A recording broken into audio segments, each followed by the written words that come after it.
I'm Brenda Lockhart, our president, and I'm going to hand it over to Bendy for introductions.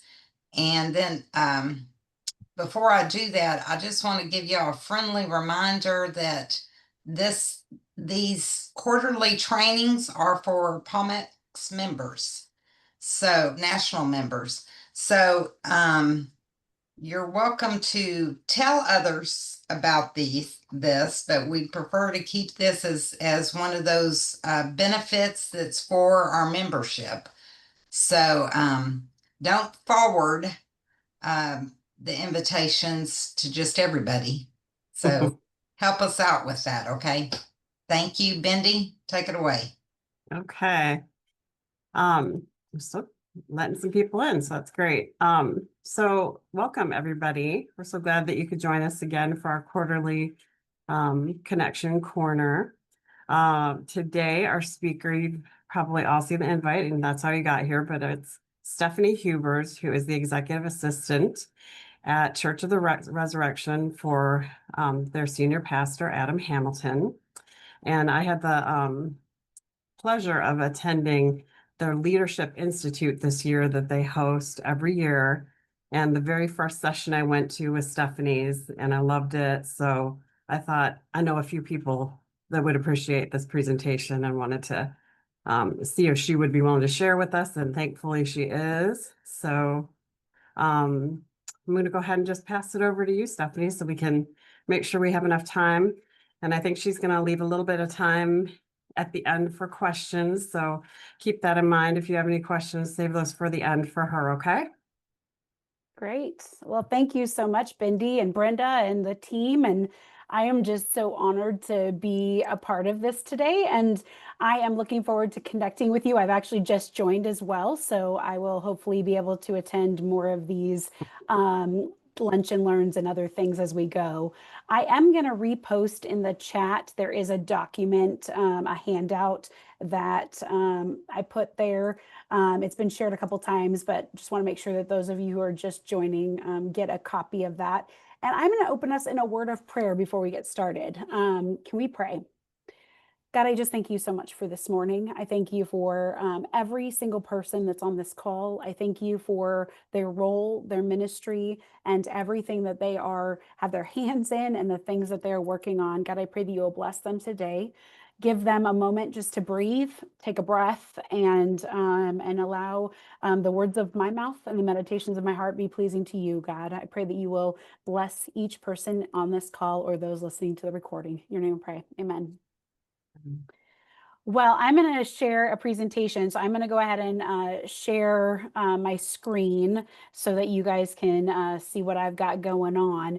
But I am just so excited to be with you today. And if I, for any reason, break up or you can't hear me, please let me know. I always want to make sure that I am paying attention to that. So if for some reason you don't see me or don't hear me, let me know.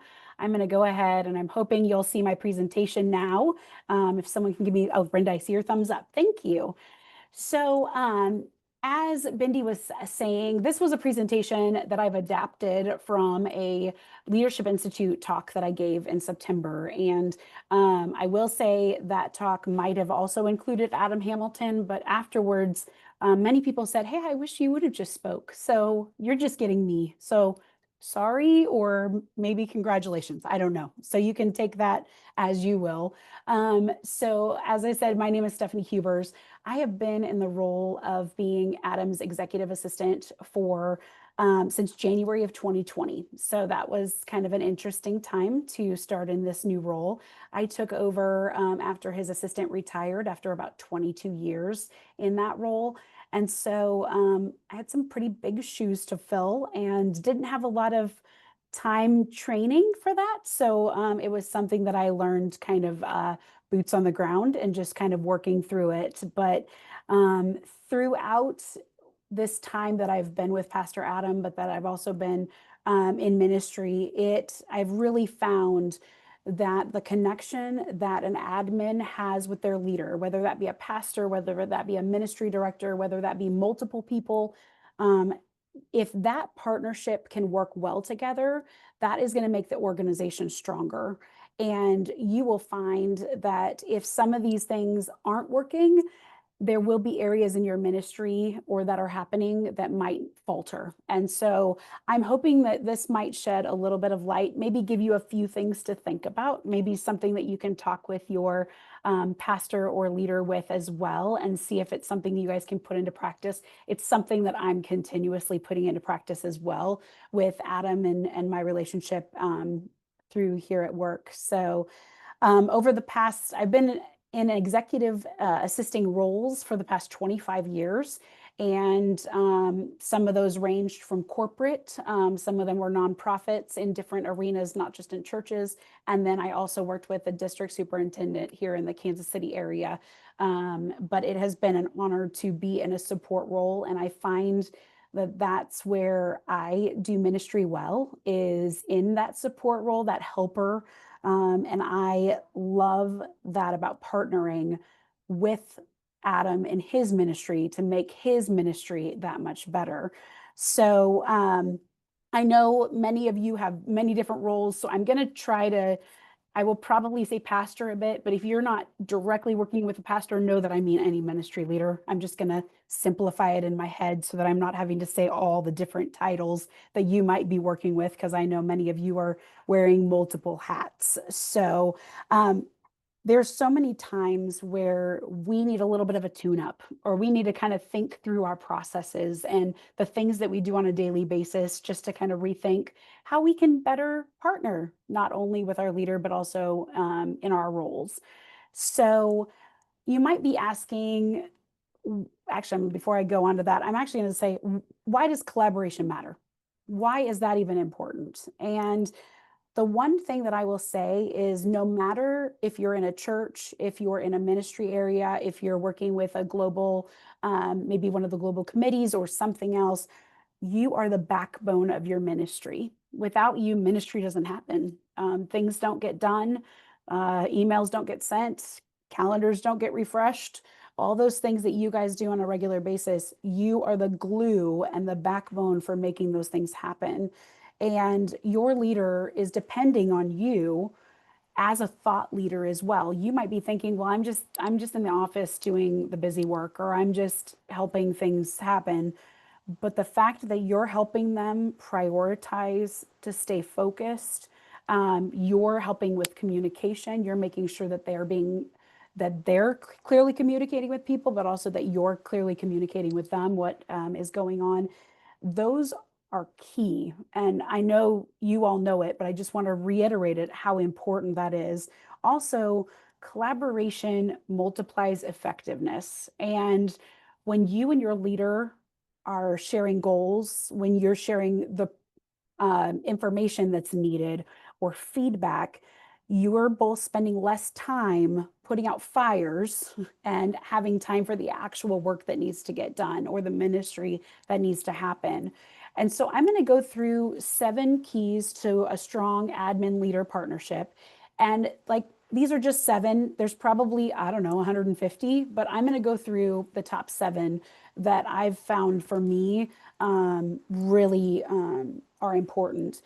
The first thing is a shared purpose and mission alignment. And for those of you who are at churches or in organizations, I hope that you have a mission statement or a vision statement or a purpose. And that will really resonate strongly when you're working with your leader.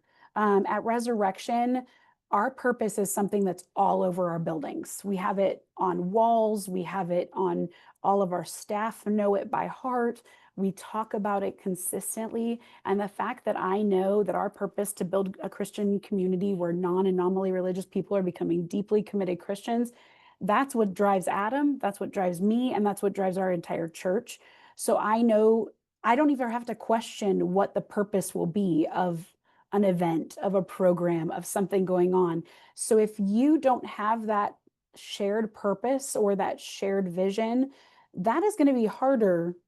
So if for some reason you guys don't have that yet, maybe in your organization or in your church, that's one thing I would ask your leader. Hey, why don't we have a purpose statement. And if you have a purpose statement that you don't talk about very often, or that's not driving the conversations, maybe ask that question. Why don't we talk about this more?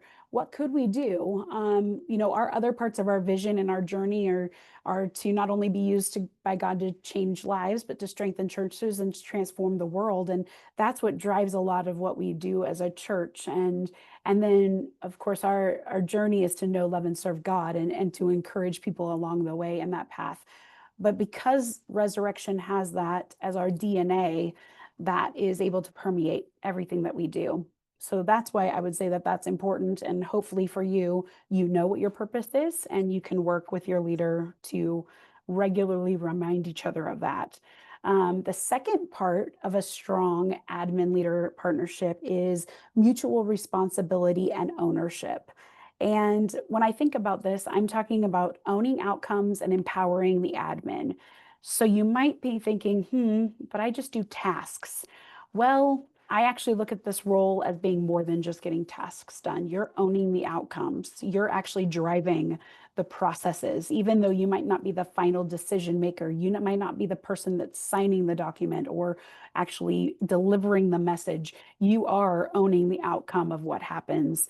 And when you see a gap, address it and proactively seek or offer a solution. So maybe you see something in your ministry or in your area that needs to be addressed. Bring that up. Hopefully you've had an ability to create a form of trust with your leader. We'll talk about that a little bit more in a little bit.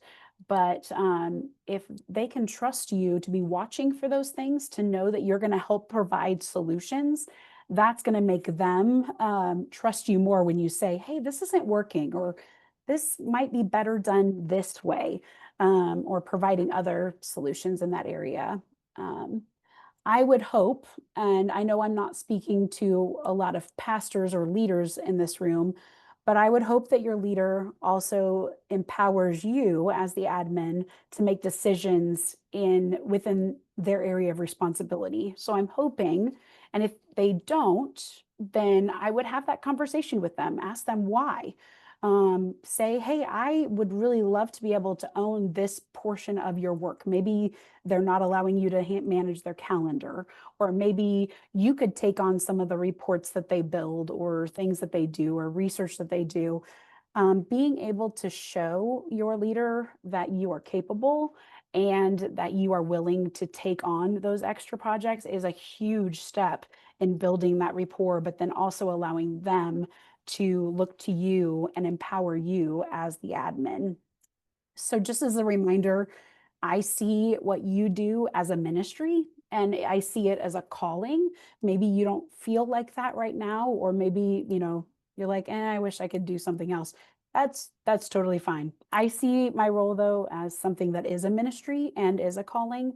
And because of that, I feel more ownership of my role and the things that I'm doing alongside Pastor Adam, but then also with our congregants. They see that in me too. They know that I'm here and I'm available. And so it kind of builds that rapport. The next key is communication and feedback loops. And this kind of has a few different areas that I'm going to cover. And this is a lot of information, but I'm hoping it will be beneficial to you as you're thinking through how you're communicating and providing feedback and getting feedback. So strong communication is key to collaboration. If you don't have communication, you really don't have collaboration. So if you're not communicating with your leader, at least on a regular basis, I would say at least once a week, if not more, then you're not going to be effective in that ministry. So I would hope, and Pastor Adam and I work on this quite a bit, is we don't always have a one-on-one every week, but we try to. It's usually scheduled. And during that time, you really need to be able to focus on just not the tasks, but also on helping them realize that you're more than just the tasks. You're there to help them not only minister to people, but also to be the support system for them. I'm going to encourage you, for those of you who have seen the handout, there's a few pieces on here that might be a little bit easier to view on the handout. So if you didn't see the handout, put that in the chat and maybe they can reattach it there. But just so part of the communication is written communication. So we want to be clear in our writing. We want to avoid typos, spelling errors, poor formatting, excessive wording. And using bullets, headers, bold formatting, or even color if you need to. But being careful with, especially when you're communicating publicly for in on behalf of your boss or the pastor that you work for, really being cautious and deliberate about the wording choices you're using to that you're representing them. So making sure that your communication is clear, but also very if they're a little bit more formal in their communication, that you write more formally, mirroring that communication process. I will say there are so many tools right now that grammatical errors shouldn't really be something that's happening on a regular basis. And that's kind of a little thing that I appreciate having some tools in my back pocket like Grammarly and other things that help me to avoid as much as possible any kind of grammatical errors or typos. Of course, knowing that there is grace, it happens. We all know that. For verbal communication, making sure that you're a clear communicator, not only on the phone, but also when you're talking to people in person, when you're leaving messages or anything like that, projecting your voice in a clear way so that people understand you, but also smiling. I found that especially when I'm on the phone, especially dealing with any kind of tough conversation, it's great to have a smile on my face. People can hear that smile. And the more we can do that, people will respond differently to you when they hear you smiling rather than just maybe being grumpy or, it's the morning and I don't really want to answer the phone. So just keep that in mind. I have a mirror that I keep near my desk that I kind of remind myself to look at every once in a while and be like, okay, put a smile on that face. And then tougher, crucial conversations. This can sometimes be something that we avoid. Many of us don't love tough conversations or having those conversations that might lead to a crucial conversation. What I will say is that might be tough, hard, or possibly even unpleasant, but it's essential to have conversations. This, especially when they're done promptly, clearly, unequivocally, and kindly, this can be a really great way to strengthen your relationship, not only with your leader, but also with maybe another coworker or someone else that you are working with. To have any type of tough or crucial conversation, it is essential to be clear, direct, and recognizing that people are stronger than we often realize. And I think that was a good thing for me to remember is that I'm stronger than I realize. And it's okay if I might get my feelings hurt a little bit if someone says something that, maybe they saw in me that I need to adjust or change. But you know what? That's going to make me stronger and it's going to make me a better person. When you're having those tough conversations, it's important to listen, but listen non-defensively. So listening not only to learn, but also to understand and asking questions afterwards to say, I think what I heard you say is, or is this what you were telling me? But also remembering that when you're giving that feedback, it's also important to be able to take that question and answer it for that person to share why you're sharing that communication. Even though tough conversations can be challenging, it's essential to have them and to approach them with kindness. And that is hopefully what we all try to live in every day. But doing it with love and kindness is a great way to look at tough conversations that you might have. In your weekly one-on-ones with your boss, I have a few questions that I would recommend that you maybe take a look at, and maybe not every time, but maybe every other time or so, or however often you have. Think about asking these questions with your boss. I actually adapted these from a book by Jeremy Burroughs, and on the handout, the title of the book is the leader assistant. And if you haven't read anything by Jeremy Burroughs, he's a great assistant, and I follow a lot of what he does. And he's got some great suggestions. But those questions can be something like, what's one thing I could do to make your job less stressful this week? Or in what ways do I frustrate you? That can be a tough conversation, but maybe there's something that you do that you don't even realize. And that might be something that your boss wishes that could change. So maybe there's something that you could change in that. What's your greatest what's my greatest strength? And do you believe the strength is being utilized? If not, what changes could we make to get more out of me in this area? That could also be maybe a little tough to hear, but really beneficial when you think about how you're working together as a team. And then, is there a task or project you're working on that I can take off of your plate?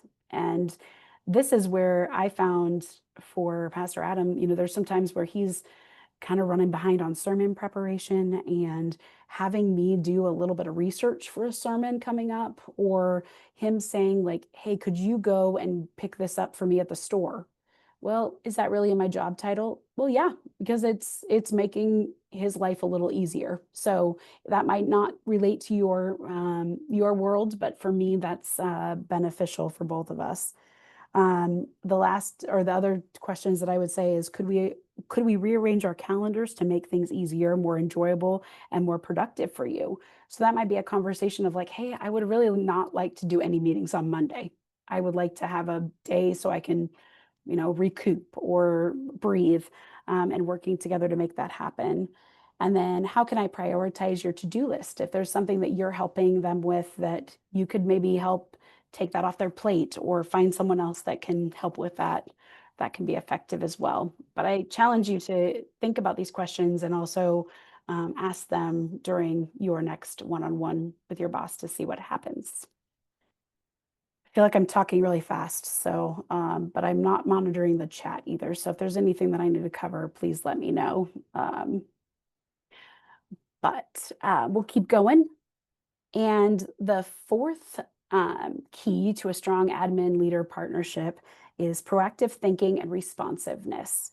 And what I try to look at is 2 to 5 steps ahead of whatever I've got going on or whatever's on Pastor Adam's calendar. I'm always looking ahead to see what meetings, things that I can prepare for him, whether that be for board meetings or for meeting with a congregant or a wedding coming up or a funeral coming up.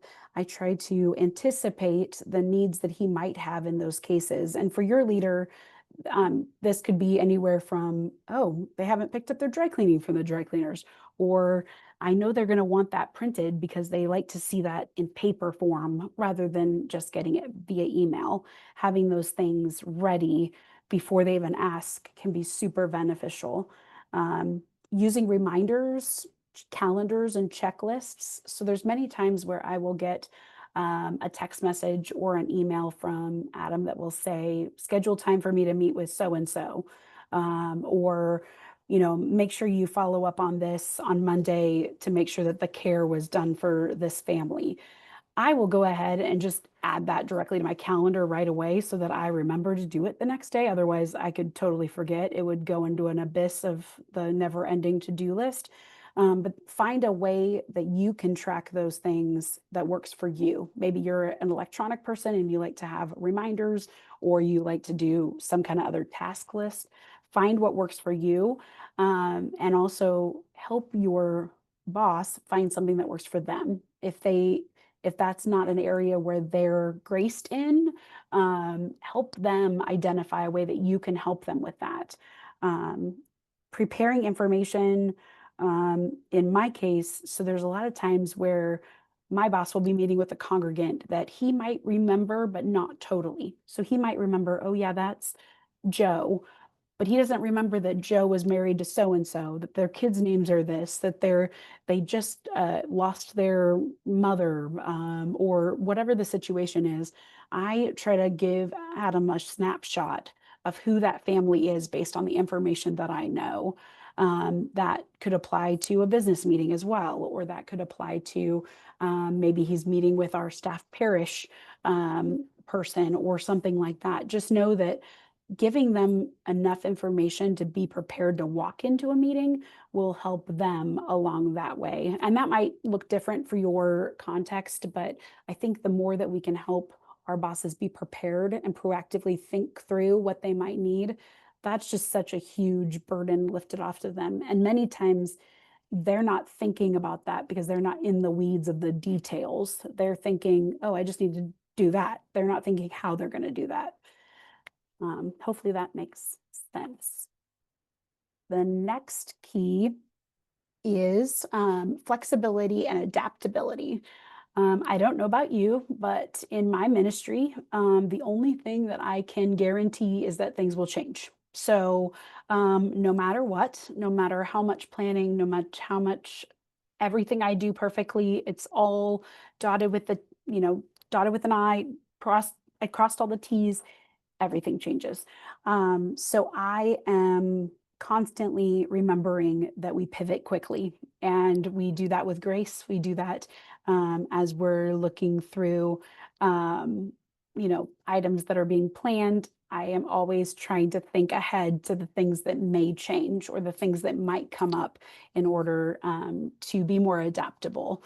And I think those of us in ministry probably do this better than anyone else. So I feel like I'm preaching probably to the choir here, but just know that that is seen and heard and known. So way to go on pivoting all the time.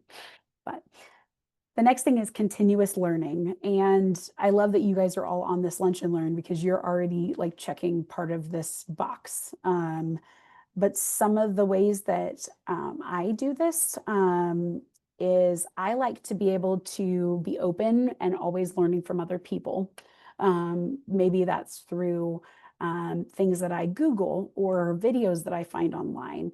I follow a lot of executive assistant type bloggers were kind of a thing of the past, but they're still out there. But I follow a lot of LinkedIn posts from different executive assistants from different industries. I like to watch a lot of time management and skills management on YouTube. And so I'm always trying to find something new that will give me a little bit of an edge on something that we're doing.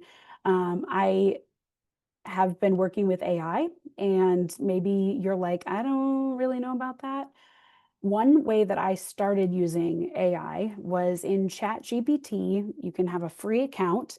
And if I'm writing, let's say I'm writing a thank you letter to someone that I don't really know, but I have kind of like the nuts and bolts of what I want that thank you letter to say. What I'll do is I'll enter that into ChatGPT. I'll just copy and paste it in there and I'll say, help me clean this up to write to a, and then I give it a little description of who that person is, maybe what they do, maybe a little bit more about them. And then I say, help me write a better letter. And it is amazing what it'll come up with. So if you haven't explored ChatGPT, that might be a way to do it. Try it with a few things. I even did it for personal for, I was traveling and I was trying to find some good recommendations for some hiking trails and some restaurants in a certain area. So I gave it super great parameters of like, I would be in this area. I would wanted to find some hiking trails, and it gave me some great websites and it did some awesome searching for me. So try it out, see what happens. I also am a great lover of books, so I'm always trying to find something that's going to teach me something. There's also a number of podcasts out there for assistance and things like that. The other piece is seeking out a mentor. Now, you guys kind of have a little bit, you're kind of A+ students because you're already part of this group. So I feel like you've already done like a lot of this. But finding people that are in similar roles as you and seeking them out. And that's why I've loved, I'm excited to be a part of this group now because hopefully that will help me along the way. But I've also reached out to other churches in the area to say, hey, you're an administrative assistant at a church. How can I get to know you better? Or what can I do to help you? Or how can I be a support to you? And so finding even people that aren't in the same denomination or just people that you know of, it's always a great way to also continue learning and being a part of ministry together. And the seventh key is positivity and encouragement. Now, I am not always the most positive person. I know that would probably shock you. But there are times when I get a little negative in my head. But I have found that bringing a can-do attitude and confidence to my work has completely changed the way I look at everything that I go through. There are tough days where, and especially those of you who are working in a church office, there are really tough days in any office, actually, but especially those of you who are at church, you hear about people passing or sicknesses or other issues, and it is just can be really hard. And so, one way that I have kind of turned that negativity into positivity is looking for little wins. So those might be really small things. Those are things that maybe you find that you've done or experienced, but also what your leader's done and experienced, because sometimes they need the reminder too. Like, that was a really great sermon that you gave, or look at what happened after that, trunk or treat event that we did at the church. Reminding them and celebrating those is always a great thing. One thing for me is I found that modeling resilience and professionalism to those around me, especially when things are changing, when things are hard, that is a great way to extend that positivity and encouragement to those around me. And that's sometimes hard. It just is. But I think when we have a positive attitude, that can really affect all of those people around us. And the worst thing, I think, is when you walk into an office and the person that you come across is just grumpy and just not pleasant to be around, has, a sour face and is just not happy to be there. That affects everything else that you do. You think about the grocery clerk that was smiling at you versus the one that wasn't. That can totally change your afternoon or your evening depending on the day you're having. So I always want to be that positive and encouragement in someone's day. This doesn't just go towards smiling. Like I said, smiling on the phone is always helpful, but it also is about exuding confidence and professionalism. And I think for us as admins, you might feel like, well, and many of you I know probably work from home.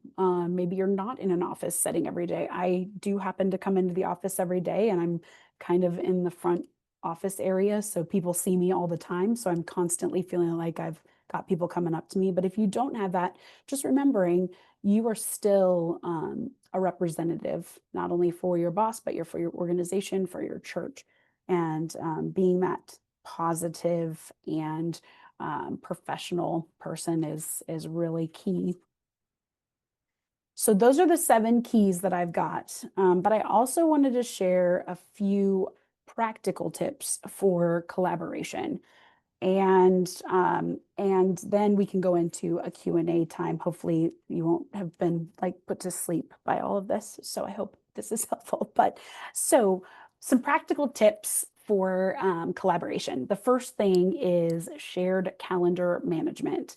If your boss or pastor or leader is not allowing you to manage their calendar, please have a conversation with them and encourage them to try it, because it makes life so much easier if they trust you doing that. Now, I will say this is always a continuing drama in some of our lives where, they think, oh, I'll just schedule this appointment and it won't affect anything. And they didn't realize that they scheduled it over 4 meetings. So we still have to pivot and change and respond accordingly with grace. And we do that. But if you can help manage that, that takes so much off of your pastor. And for those of you who are in an assistant role with a pastor specifically, I don't know about you, but there's many times where Pastor Adam will be in a church service and someone will tap him on the shoulder. Sorry, he just walked out the door, so I'm trying not to making a lot of noise. Where someone will tap him on the shoulder after a Sunday morning service and they'll say, Adam, I just need to get on your calendar for 15 minutes this week. And his automatic response now this wasn't his response just a little while ago, but now it's, hey, I don't know that I'm going to have time this week, but reach out to my assistant, Stephanie, and here's her email address.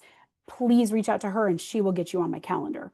And that has saved my life in so many ways since he started saying that, rather than just promising, oh yeah, I'll figure it out, we'll get together, and then it being a train wreck because he's actually has like negative minutes left in the week, not positive minutes left in the week. So that's my soapbox on calendars. And I will say, as we're going through this, the other piece of this, when you are able to share calendar management with your boss, you're able to protect some of that important time that they need for maybe writing a sermon, maybe giving a talk, maybe they've got a big meeting that they're traveling for. You know what's going on, so you can actually prep and block their time a little bit better than they can, to know, okay, it usually takes them 20 hours to write a sermon. It takes 10 hours to prep for a funeral. It takes 5 hours to prep for this. So you know how much time they have left in their day. As your information sharing, so making sure that you have open communication with your executive, like we talked before, is very important. And making sure that they're sharing that information that's key is very important. The one thing that I love as well, and I'm going to switch slides here. This is what I would call your ideal week. And this is something from the Full Focus Planner system. It's Michael Hyatt and Company. There's a link or there's a website on the handout if you're interested in seeing this in more detail. I would encourage you to meet with your executive and figure out what their ideal week looks like. What would they prefer their Mondays to look like? What would they prefer their Tuesdays to look like? If if they're a pastor and they're preaching on Sunday, what does that mean Saturday needs to look like? So this allows you, and I'm going to go to the next slide here. This is a very blurry picture of an example. Now, this isn't quite, this is just from the Full Focus website, but this is a great example of the time blocks and what this could look like for your pastor or executive, and how you can help them say, okay, well, if you want to have a date night with your wife on this night, what do you have to do that week to make that work? Or if you've got a family vacation coming up, here's what we've got to do that week in order to prepare you. So this ideal week might be difficult to start with. But if you know, okay, so Mondays you like to do this, Tuesdays you like to do this, then you can build on that. And so I highly recommend an activity like that if you don't already know kind of your boss's working style and what they prefer to do during the week. It's super helpful. For the decision-making support, I would suggest helping your leader clarify decisions by presenting options is always a plus. Many of you probably already do this, but when you are giving them flight options, let's say, giving them a morning and an afternoon, or an afternoon and evening, making sure that you're giving them enough information to make the decision quickly, not too much information so that they feel overwhelmed by all of the options. Maybe that's 2 or 3 options, but giving them a little bit of say in, like, okay, I'd rather do this versus this, but limiting it so that they don't feel overwhelmed. So I think that is really key. And also knowing the next steps. So okay, if we're doing this, the next step is going to be, I'm going to call this person, or I'm going to schedule this meeting, or I'm going to print this bulletin, or I'm going to do whatever that looks like for your context. And then, as we have mentioned, regular one-on-one meetings and debriefs are really important for collaboration. And the debrief option is really great if you've just finished maybe a project, or maybe you've had stewardship happen at your church and you were helping with that process and you want to debrief. Maybe it's a few people on your staff, or maybe it's just you and the pastor. Find those ways that you can help them be able to communicate if things need to change for the next year or for the next time this happens. We've done this a number of times with our membership class that we have. We used to call it Coffee with the Pastors for those who want to join the church. Now we call it Explore Resurrection. And we've had a number of debriefs recently about how we can make that process better and more welcoming. And so we have a lot of debrief conversations about things like that. So I think it's key to have that, not only communication, but also that you're regularly debriefing on things. So that is kind of in a nutshell my presentation here. But I want to reiterate how special your role is, no matter who you work for, what you're doing. I know that many times you probably feel like you're in a little bit of a um, just chaoticness, or maybe you are just trying to hold on to everything. It, I know how hard your jobs are, and thank you for all you do. Thank you for the ministry you have. Your pastors, your leaders, they wouldn't be as effective if it wasn't for you. So I am so grateful for this time, and I would love to open it up to questions or anything else that anyone wants.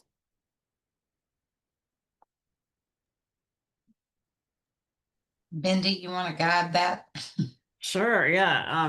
I'll just start off by saying just the very beginning part is such a good reminder.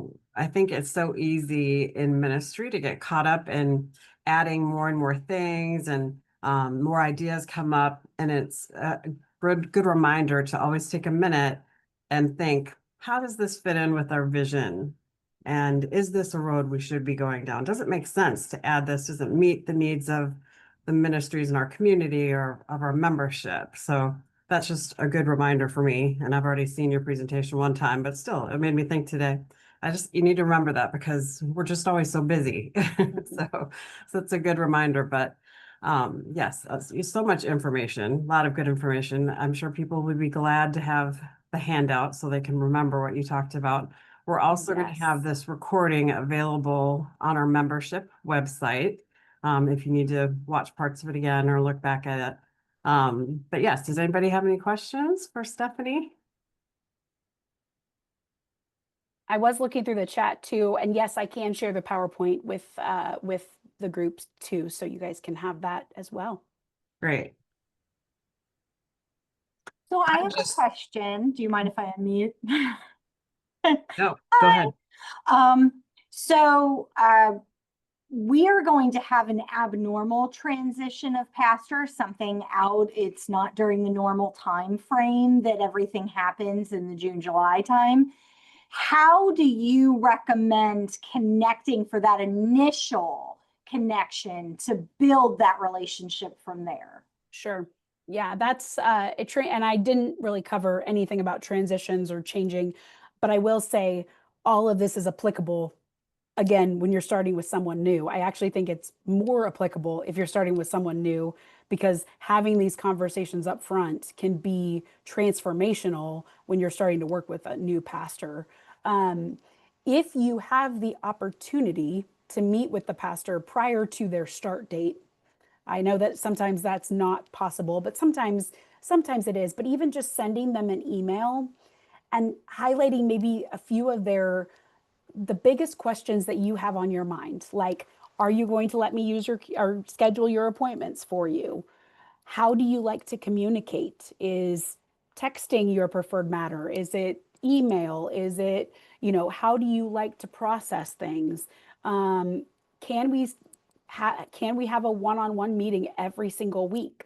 What's your preferred ideal week look like? Do you write your sermons on a certain day? What's your, any questions that you can start asking them? Now, they might respond with, I don't know. I've never had an assistant. I don't even know what you do. Or they might say, hey, I've been a pastor for 40 years and I don't think I need to answer any of these questions. I've had all of that also. So you might get someone that's really receptive to that. You might get someone that's a little more like, we'll just figure it out when I start. And that's okay too. And you might not have the opportunity to reach out to that person either. So I know that it can be challenging as well, but I would say if you have the opportunity to talk to that person, either via email or in person or on the phone, just saying, hey, I want to set us up for success. And here's some things that I would love to know more about you. The other piece that I didn't talk about, and Adam talked about this a lot when we did the presentation together, is the relationship that you can have with their family members. It has been life-changing for Adam's wife, Lavon, to know that she can call me at any time to ask me a question. She didn't have that with the former assistant, and that was kind of a personal thing. But I told her the day I started, I actually texted her and I said, "Hey, can we get together for coffee?"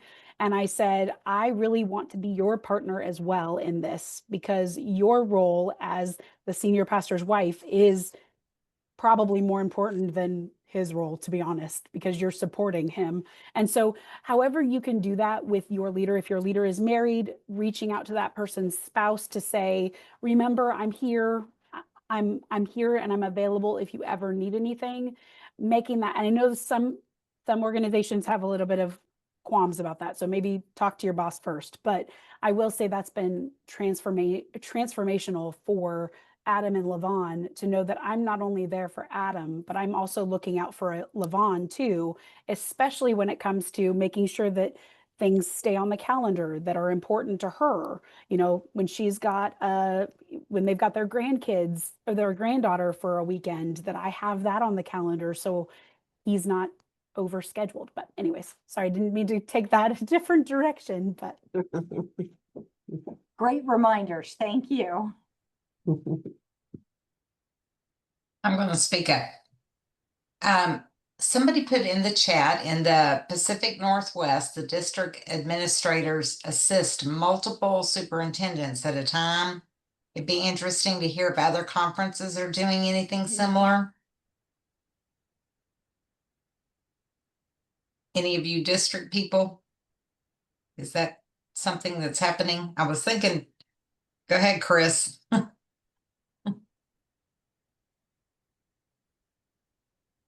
Take it away, Chris. Take it away. Hi, Robin. Anything I say right now may not change because we're redistricting next summer. And they haven't decided on how. We do not serve, oh gosh, Robin, you and I both serve one DS, but there are some of our admins that serve multiple DSs because we've got temporary DSs covering weird regions. Mhm. We're running with it, but we don't know exactly what it's going to look like come next summer.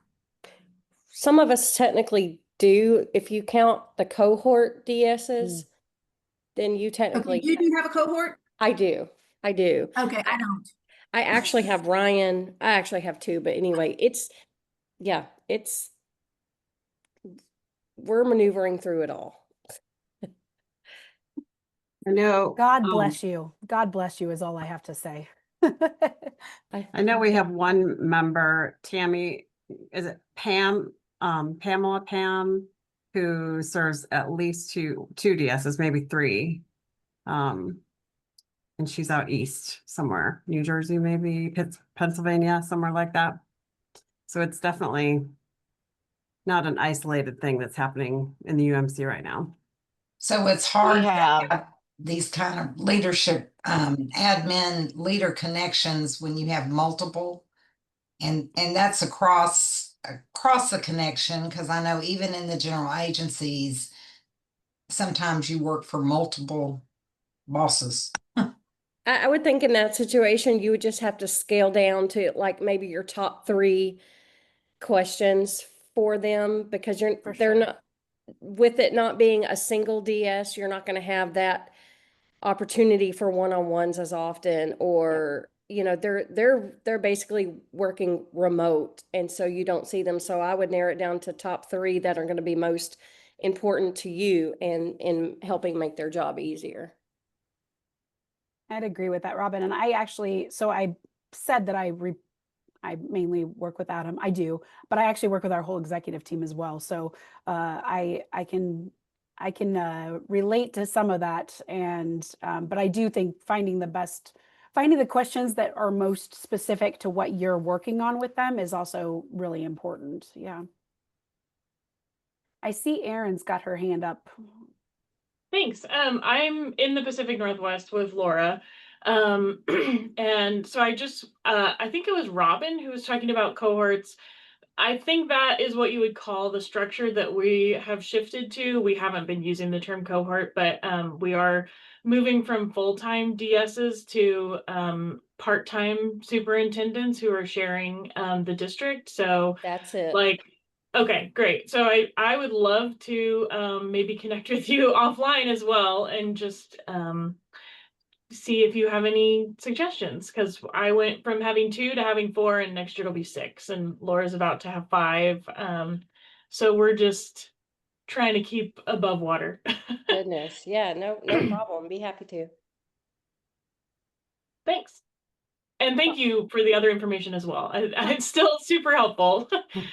Well, and I actually think it's really important because communication will be so key when you're working with so many different people and different communication styles, because one person might communicate with you via text most of the time, others might send emails, others might want other ways. So I think communication will be even that much more important with 6 or 7 or more. Even with one that likes to text and follow up with an email and then ask the question on the phone and then go through Teams. It's like, where did you send me this? Yes.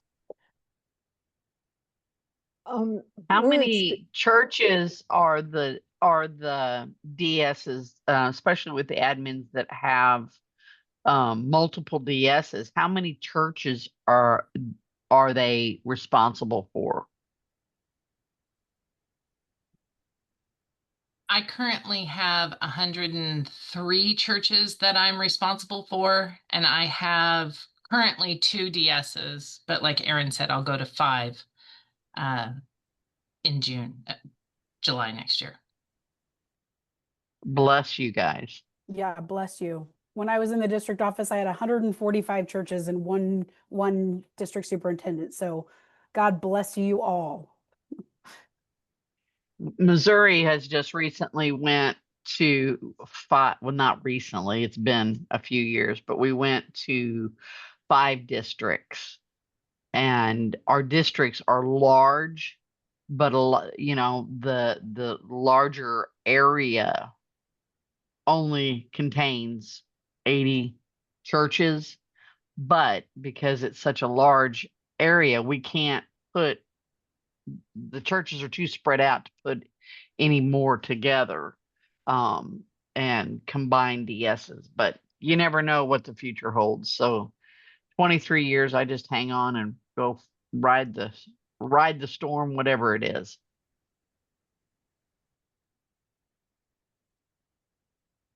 We're experiencing something at our church that I haven't experienced in the 50 years that I've been there. And we're having a pastor take a sabbatical for 3 months next summer. And we're all in favor of it and everyone's supportive. But does anyone have any suggestions on how to make it easier on the staff that's staying behind?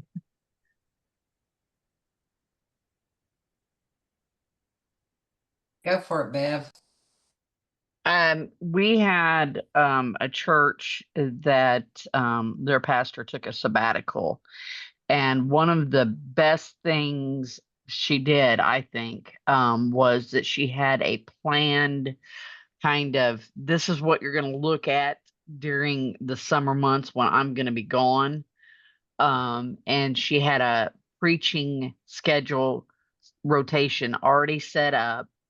All of the people that were going to be coming in to the church to do communion or do the each week sermon series, here's your focus. You can preach on whatever you want to, but just having those preachers set up ahead of time, seemed to work out really well. Because my boss and I did 2 weeks of this sabbatical, and we were able to take what the focus was, and it was about renewal for the church.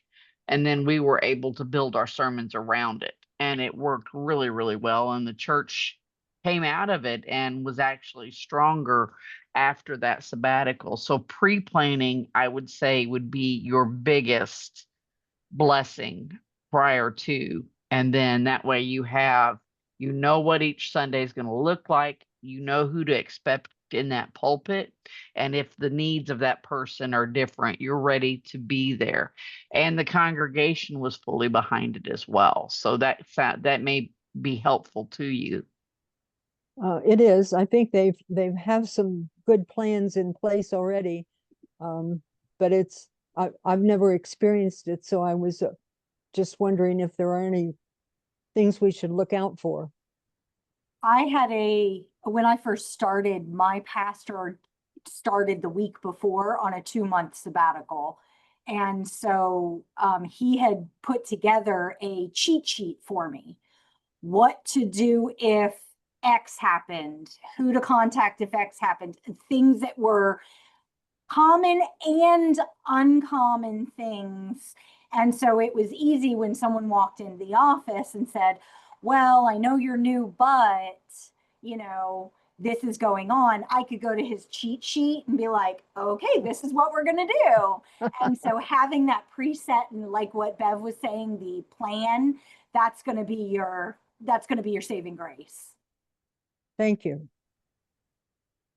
I just wanted to say, we had our pastor took a 3-month sabbatical. I don't know if it was last summer or the summer before. It was important that everybody in the congregation knew that it was going to be a sabbatical.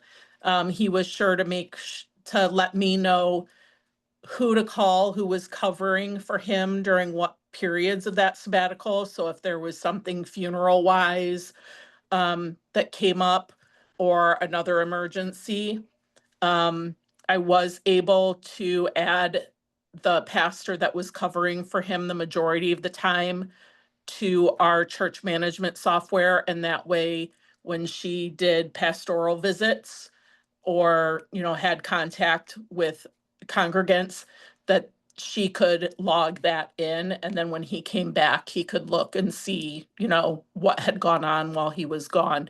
But yeah, he did also schedule all of his guest preachers ahead of time, and I knew who they were and how to get a hold of them so that we could make sure that things were set up for that Sunday. Our lay leader was also really good at keeping in touch with those guest speakers to make sure that they had what they needed. And she was the one that set up the worship order to help me put the bulletin together for those weeks. All right, thank you. We're getting close to our 1 o'clock, 2 minutes away. There's a couple of questions. Yeah, I was gonna go into the chat. There's one, it looks like Stephanie already responded in the chat to the one about personal boundaries. So if you have a minute before we pop up And- here, look at that. Somebody had And asked. Bendy, there are about- also a couple of raised hands. Oh, okay.